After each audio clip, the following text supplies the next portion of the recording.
Assalamu alaikum. Hello and welcome to our channel Lekhapora Online. This is Mamun Karim, your host for the grammar classes, and today we will learn about the 15th and the last part of sentence connectors. Today's class will be a lot more emotional for me because we have come a long way, right? By learning about English grammar and different sessions of that subject. By step, we have been through a lot of sessions and we have come through a lot of things, right? And we have learned a lot of things, and also we have forgotten a lot of things. But the real fact and the main fact that make us different from other students are that we are practicing regularly. Though we are learning about many things and forgetting about many things, but the main difference is we are practicing and they don't. So I pray to Allah that Allah will pay you much more better for the time that you have given to us. So thank you for staying with me, and thank you for watching all the sessions and all the classes of this course. So I am very much flattered for your interest and for your recognition for me. So thank you very much. I again especially thank those students who watch my classes regularly and practice at home regularly. So today's class will be a lot more mixed up class, because all the previous classes that I took are all about same kind of words, right? Like our immediate previous class was all about mentioning time and mentioning the reason or the motive, and part 13 was all about making an expression, talking about some expressions, right? But today's class will be mixed up, because today the words we will learn about is all about mixing up. Okay, we will learn about words like though, although, yet, where many days ago, to the last, despite, in spite of, to, or to a close, in the past, once, as if, as long. So there is no significant similarity between those two sentences, but we will learn how to improve our talking. See, that's the beauty of sentence connectors, that it signifies and it beautifies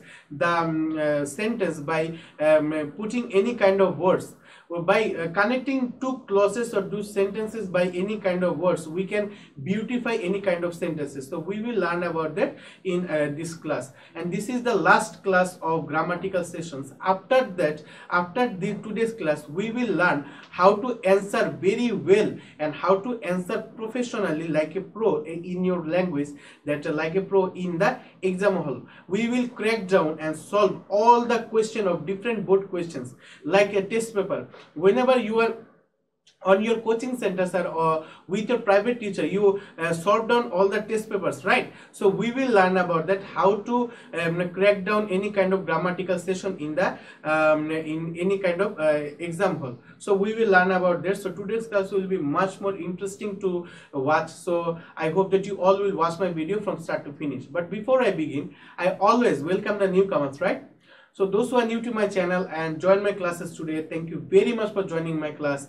I am pretty much sure that you all will have a great time learning with us, because we are making our videos according to your textbook and syllabus, so that you can learn something and you can also be prepared for any kind of further exams.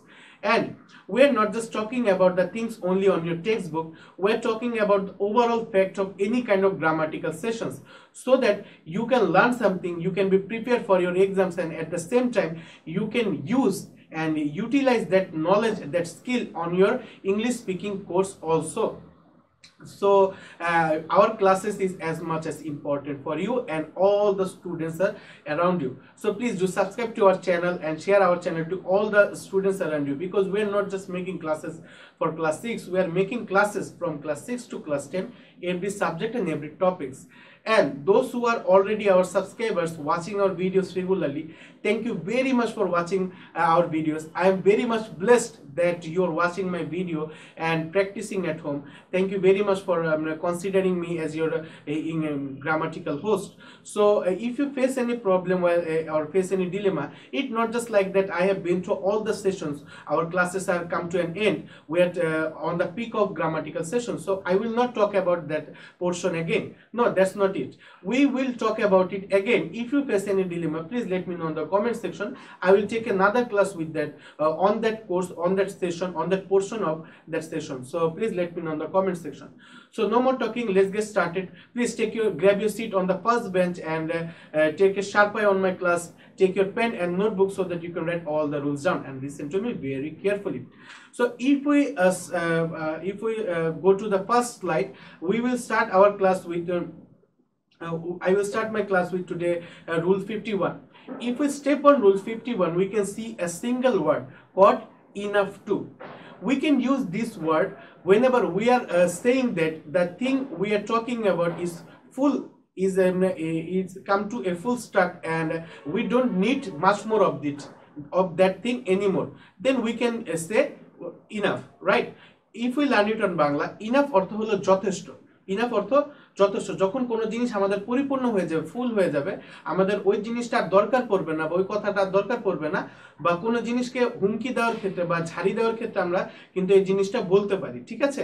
So আশা করি বিষয়টা বুঝতে পেরেছো। কোনো বৈশিষ্ট্যর পর্যাপ্ততা বা অপর্যাপ্ততার কারণে কোনো কাজ সংগঠিত হলে, ঠিক আছে, পর্যাপ্ততা বা অপর্যাপ্ততার কারণে কোনো জিনিস সংগঠিত হলে বা না হলে সেই কাজের আগে বা ভার্বটির আগে আমরা এই লিঙ্কারটি ব্যবহার করতে পারি। আশা করি এই রুলটা বুঝতে পেরেছো বা আমি তোমাদের বুঝাতে পেরেছি। দেখো এখানে দেওয়া আছে she was not meritorious enough to get GPA 5। দেখো এখানে ইনাফ কিন্তু সবসময় একটা লিঙ্কার হিসেবে ব্যবহার হবে।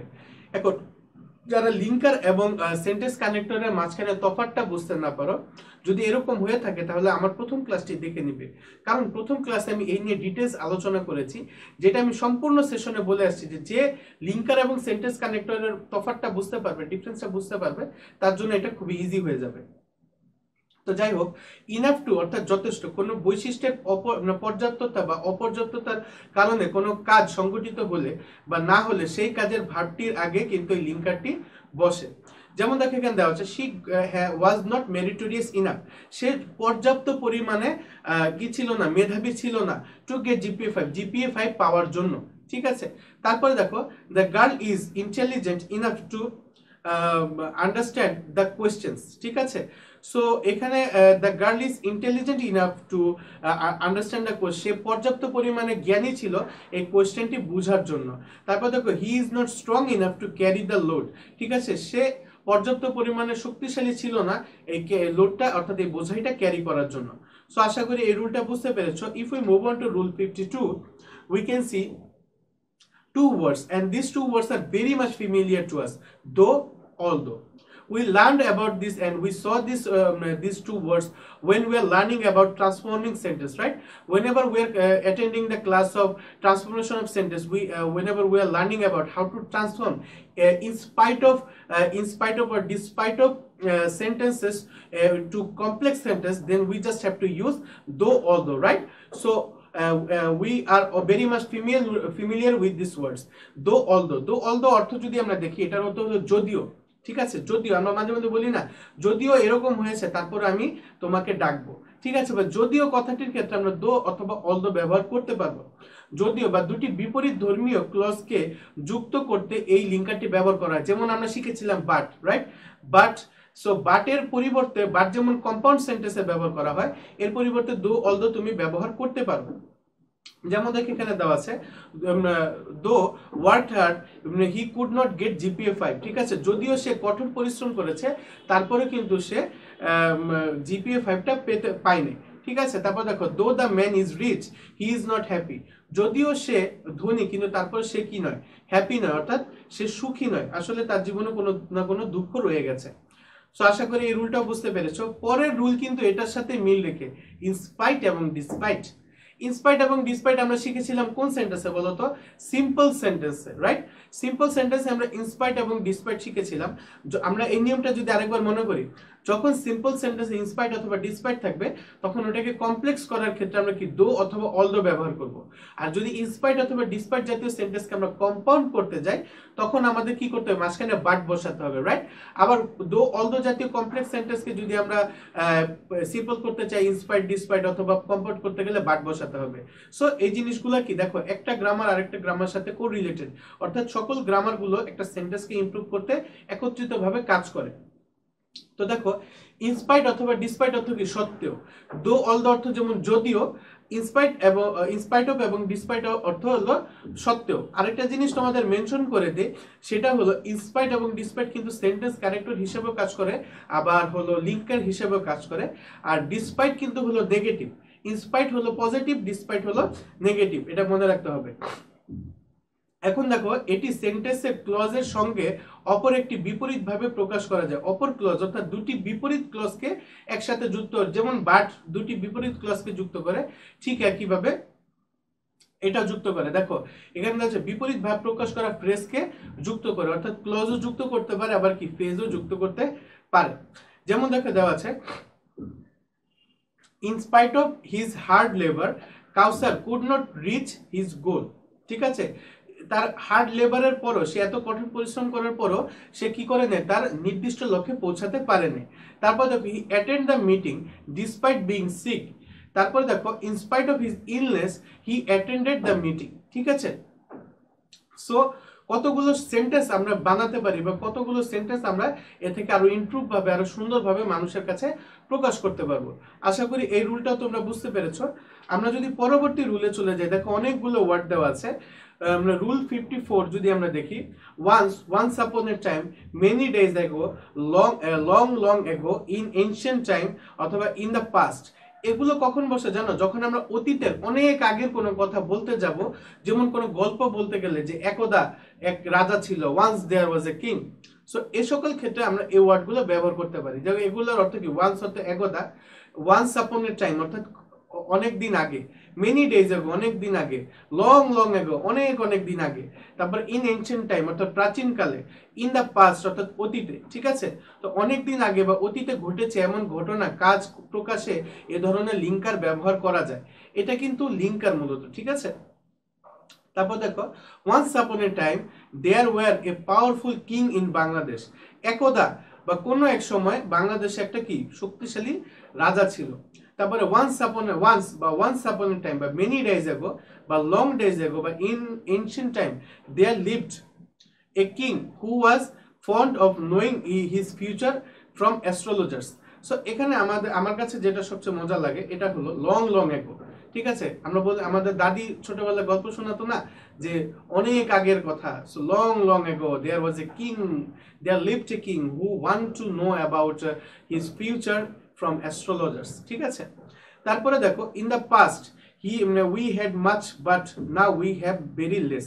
ঠিক আছে, সো খুবই সহজ একটা জিনিস, খুবই কার্যকরী একটা জিনিস।